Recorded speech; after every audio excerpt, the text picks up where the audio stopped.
ඇත්තටම මට වීඩියෝ එකක් කරන්න ඉතුනේ අද ප්‍රශ්න කීපයකට උත්තර දෙන්න. මොකද නියෝජ්‍ය ඇමතිවරුවා ඇමතිවරු කීප දෙනෙක් ඊයේ පෙරේදා මාධ්‍ය සාකච්ඡා තියලා කියනවා මම දැක්කා. අපි බාරගත්තේ ඩොලර් නැති රටක්, ආර්ථිකයේ බිඳුවට වැටිච්ච රටක්.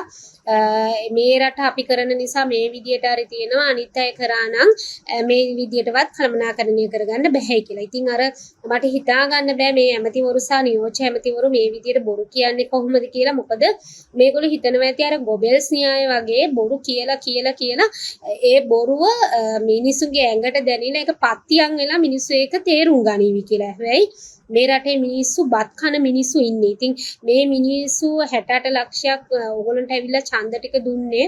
ඕගොල්ලෝ මේ රට ඇත්තටම වෙනස් කරයි කියලා හිතලා අර විපක්ෂයේ කැඩිලා බිඳිලා ගිහිල්ලා මිනිසුන්ට විපක්ෂය ගැන එකතු වෙන්න විපක්ෂයක් තිබුණ නැති නිසා තමයි ඕගොල්ලෝ මේ රටේ බලයට ආවේ. නැතුව හොඳම ඔප්ෂන් එක ඕගොල්ලෝ නිසා නෙවෙයි කියන එක කියන්න ඕනේ. ඉතින් ඕගොල්ලෝ ඔය කතා කරන විදිය ඇත්තටම වෙන රටක් ගැන වෙන්නේ නැති ඕගොල්ලෝ කතා කරන්නේ. ඕගොල්ලෝ මේ රට බලයට ගද්දි රනිල් වික්‍රමසිංහ මැතිතුමා උගන්ට ඩොලර් බිලියන 6.7ක සංචිතයක් එක තමයි මේ රට බාර දුන්නේ. ඇත්තටම රනිල් වික්‍රමසිංහ මැතිතුමා 2022 මේ රට බාරගද්දි ඔය කියන අනුර කුමාර දිසානායක ඇතුළු බොහෝ නායකයෝ මේ රට එදා බාර ගන්න බැහැයි කියලා දුවලා යද්දි ආපහු මේ රටේ ආර්ථිකය බිඳ වැටලා තියෙන අපිට මේක ගොඩනගන්න බෑ කියලා දුවද්දී රනිල් වික්‍රමසිංහ මැතිතුමා නොබියව එදා මේ රටේ මිනිසුන්ගේ ජීවිතවල වගකීම බාරගත්තා. මේ රටේ වගකීම බාරගත්තා. එතුමා මේ රට බාරගද්දි මේ රටේ ගෑස් ටික තිබුණේ නැහැ. මේ රටේ තෙල් ටික තිබුණේ නැහැ. ඒ වගේම මේ රටේ විදුලිය පැය 13ක් කපපු රටක් තමයි එතුමා බාරගත්තේ. ඉතින් එතුමා මේ රට බාර අරගෙන දින කීපයක් තුලදී මේ රටේ මිනිසුන්ට විදුලිය දීලා, මේ රටේ මිනිසුන්ට ගෑස් ටික දීලා, මේ රටේ මිනිසුන්ට තෙල් ටික දීලා නිසි අයුරින් ආර්ථිකය කළමනාකරණය කළා. අනුර කුමාර දිසානායක මැතිතුමාට ඩොලර් බිලියන 6.7ක සංචිතයක් එක්ක මේ රට බාර දීලා ගියේ.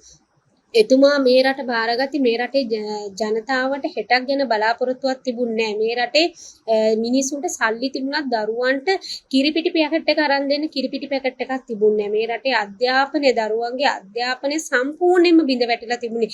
දරුවන්ට උසස් පෙළ ලියන්නද, සාමාන්‍ය පෙළ ලියන්නද, ශිෂ්‍යත්වයේ ලියන්නද මේ සියලුම අධ්‍යාපනය කඩාකප්පල් වෙලා තිබුණේ. ඉතින් මිනිස්සු එදා අරගල කරන්න පාරට බැස්සේ ඇත්තටම මේ විදුලිය නැති නිසා, තෙල් ටික නැති නිසා, ගෑස් ටික නැති නිසා. ඉතින් ඒක අද මිනිසුන්ට අමතක වෙලා තියෙනවා. මිනිසුන්ට කෙසේ වෙතත් මේ ඉන්න ඇමතිලා ඒක අමතක කරලා මේ ඉන්න ඇමතිලා බොරු කී තවමත් මිනිසුන්ව රවට්ටනවා. ඉතින් ඇමතිවරුන්ට මම කියන්න කැමතියි ඕගොල්ලෝ දැන් ඉන්නේ විපක්ෂයේ නෙවෙයි.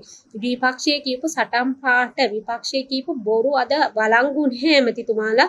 ඕගොල්ලෝ දැන් ඉන්නේ ආණ්ඩු පක්ෂයේ. ඕගොල්ලන්ට තියෙන්නේ දැන් බොරු පොරොන්දු දීපු ඒවට ඕගොල්ලෝ දැන් ආණ්ඩුව අරගෙන තියෙන ඒවා ඉෂ්ට කරන්න තමයි දැන් ඕගොල්ලන්ට කාලය ඇවිත් තියෙන්නේ.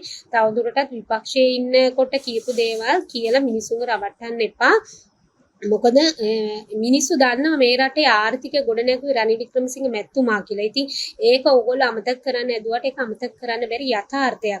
අනිත් එක මම දැක්කා කීප දෙනෙක්ම කියනවා මේ දැන් මේගොල්ලෝ හොරකම් කරන්නේ නැහැ කියලා. මේගොල්ලෝ හොරකම් කරන්නේ නැහැ. මේගොල්ලෝ දැන් කරන්නේ ඔක්කොම හොරකම නෙමෙයි සමාජ ප්‍රාග්ධනය. ඒ කියන්නේ මේගොල්ලෝ දැන් හැකර්වරු අතින් තමයි හොරකම් කිරීම සිදු කරන්නේ. අර කන්ටේනර් 323ක් පන්නපු එක, එතකොට බාල ගල්ලංගුරු වංචාව, ඒ වගේම දැන් ඔය කීප තැනකට හැකර්වරුන් අතට සල්ලි ගියේ ඒවා තමයි නියම හොරකම්. ඉතින් මේ ආණ්ඩු වෙනස් වුණා. මේ හොරකම්නුත් නිසි ලෙස පරීක්ෂණයක් කරලා ඒවා හොවේවි. ඉතින් මිනිසුන්ට බොරු කියලා, මිනිසුන්ට බොරු පොරොන්දු දීලා බලය ගත්තනම් ඇමතුමාලා දැනුත් බොරු කියන්නේ නැතුව මේ දේවල් සිද්ධ කරන්න. අර නුවර දිට්ටා එකේ තවමත් මිනිසුන්ට වන්දි ගෙවලා නැහැ. නුවර කෝච්චි පාර මාසයෙන් හදනවා කියලා කිව්වේ තවමත් ඒක හදලා නැහැ. ඉතින් දිට්ටවල වෙච්ච විනාශය අවම කරගන්නත් බැරි වෙච්ච ආණ්ඩුවක්. මේ දේවල් අපිට හොඳට මතක් කරලා දෙන්න පුළුවන්. හැබැයි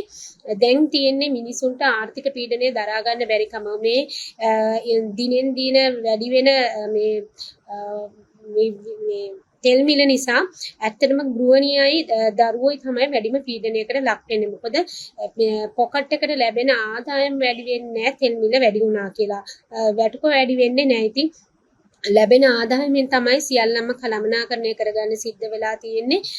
මිනිසුන්ට දවසින් දවස මිනිසුන්ගේ පරිභෝජනයට ගන්න අත්‍යවශ්‍ය භාණ්ඩවල මිල දවසින් දවස ඉහළ යනවා. ඒක කිසිම පාලන මිලක් නැහැ.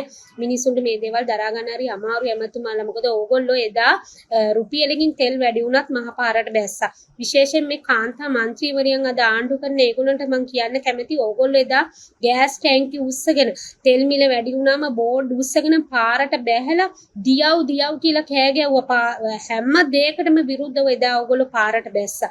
ඇයි අද ඕගොල්ලන්ට මේ දේවල් තේරෙන්නේ නැත්තේ? ඇයි මේ කාන්තා මන්ත්‍රීවරියන්ට මේ පීඩනය මේ මිනිස්සු විඳින දුක පීඩනය තේරෙන්නේ නැති කියලා අහන්න කැමති. ඉතින් අනිත් ආණ්ඩුවට බැන 75 වසරක සාපයක් කිය දෙස් දෙවල් තියලා ආණ්ඩුව අරගෙන තවමත් කරන්නේ බොරු කිය මිනිසුන්ට මිනිසුන්ව නොමග යමින් මිනිසුන්ට බොරු පොරොන්දු දෙමින් බොරු කියන එකම තමයි ඕගොල්ලෝ තාමත් කරන්නේ. ඉතින් ඇමතිතුමාලට කියන්න කැමතියි. දැන් ඉතින් ඕගොල්ලෝ ආණ්ඩුව අරගෙන ඉන්නේ. ඉතින් විපක්ෂයේ දේවල් කතා කරන්නේ නැතුව දැන් ඕගොල්ලෝගේ රාජකාරී කරන්න. අවසාන වශයෙන් ඕගොල්ලෝ කියන්න තියෙන්නේ මේ විපක්ෂයේ එකතු වීමක් නැතුව කෑලි වලට කැල්ලා මේ කරන දේශපාලනය නිසාවෙන් තමයි ඕගොල්ලෝ ওই විදියට හරි බොරු පුරාජාරම් කතා කිය බොරු කී මිනිස්සු හන්දලා තවමත් ආණ්ඩු කරගෙන යන්නේ. විපක්ෂය හරියට එකතු වුණා නම් ඕගොල්ලන්ට ওই දේවල් වලට හොඳට උත්තර හම්බ වෙනවා. ඉතින් විපක්ෂයක් නැතිකම තමයි අද මිනිස්සුන්ට ප්‍රශ්නයක් වෙලා තියෙන්නේ. ඉතින් විපක්ෂයක් හරියම භූමිකාවක් කරන්නේ නැති විපක්ෂයක් නැති රටේ ඕගොල්ලෝ අර කවුරුත් නැතිව සෙල්ලම් කරනවා වගේ පාළු ගෙදර වළම් බිඳිනවා වගේ බොරු කීකේ තනින් තන යනවා. බොරු කීකේ මිනිසුන්ව අඳවනවා. ඉතින් මේ දේවල් වලට උත්තර දෙන්න ඕන නිසා තමයි මම ඕගොල්ලන්ට මේ උත්තරේ දුන්නේ. ඉතින් ඇමතුමාලා මතක් කරන්න කැමති රනිල් වික්‍රමසිංහ මැතිතුමා 2022 බාරගත්ත රට නෙවෙයි ඕගොල්ලන්ට බාර දුන්නේ. 2022 මේ රටේ ආර්ථිකය බිඳුවටම වැටිච්ච රටක්. ආර්ථිකය සම්පූර්ණයෙන්ම ආර්ථිකය කළමනාකරණය කළා. තෙල් ටික ගෑස් ටික ලයිට් ටික දීලා ව්‍යාපාර ශේෂ්ත්‍රය ගොඩනගලා මිනිසුන්ට ජීවත් වෙන්න පුළුවන් වාතාවරණය සමාජ ආර්ථික වටපිටාවක් හදලා තමයි එතුමා ඕගොල්ලන්ට මේ රට බාර දුන්නේ. ඒක ජනතාවට අමතක වෙලා ඕගොල්ලන්ට ඡන්දය දුන්නේ මිනිස්සු වෙනසක් බලාපොරොත්තුෙන් වෙන්න පුළුවන්. ඒක ඒ මිනිස්සුන්ට දීපු පොරොන්දු සහ ඒ මිනිස්සු අන්දපු ඇඳවිල්ලට ඒ මිනිස්සු ඇඳිලා තමයි ඕගොල්ලන්ට ඇවිල්ලා මේ 68 ලක්ෂ ඡන්දය දුන්නේ. විශේෂයෙන් විපක්ෂයේ කෑලි වලට කැඩලා ගිය නිසා තමයි ඕගොල්ලන්ට බලය ආවේ. ඒ නිසා දැන් බලය ගත්තා නම් දැන් අවුරුදු 2ක් ගෙවිලා ඉවරයිනේ ඇමතුමාලා. ඕගොල්ලෝ කරපු දෙයක් නැහැනේ ඇත්තටම. තාමත් කරන්නේ අර පෞගිය ආණ්ඩු වලින් කරපු ව්‍යාපෘති ටික කරගෙන යන එකයි. ඒවා විවෘත කරන එකයි. ඒ ටිකනේ ඕගොල්ලෝ තාමත් මේ කරගෙන යන්නේ. ඉතින් ඒ නිසා දැන් ඕගොල්ලෝ ගෙනාපු ආයෝජනත් මිනිසුන්ට පෙන්නලා ඕගොල්ලෝ මේ දරා ගන්න බැරි තෙල් මිලත් අඩු කරලා ජනතාවට සහන දීලා බොරු කියන්නේ නැතුව බොරු වලින් මිනිසුන් අන්දන්නේ නැතුව ආණ්ඩු කළා ජනතාවට මේ දරා ගන්න බැරි පීඩණයෙන් ආර්ථික පීඩණයෙන් මිනිසුන්ව මුදවා ගන්න එක තමයි දැන් ඕගොල්ලෝගේ වගකීම. ඒක මතක් කරන්න තමයි මම මේ වීඩියෝ එක ඕගොල්ලන්ට කරේ. බොහොම ස්තුතියි.